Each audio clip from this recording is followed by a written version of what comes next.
शरूला रोज काहीतरी पाहिजे स्नॅक्समध्ये. काय देऊ खायला? मलाच प्रश्न पडलाय, काय देऊ?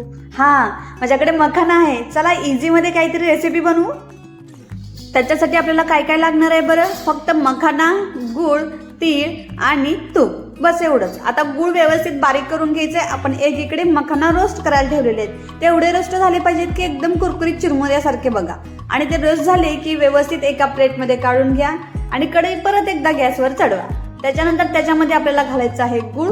आणि गूळ करपू नये याची काळजी आपण घ्यायची आहे बरं का. तर त्याच्यामध्ये घालावं लागेल आपल्याला तूप, जेणेकरून गूळ करपला नाही पाहिजे.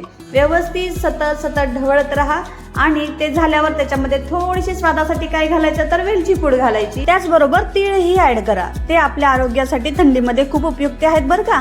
झालं तर आता मखाना घाला आणि व्यवस्थित हलवून घ्या. हलवून झाल्यानंतर बाहेर काढल्यानंतर वेगळे वेगळे करून घ्या आणि खायला रेडी आहेत. नक्की ट्राय करा बरं का आणि कमेंट करून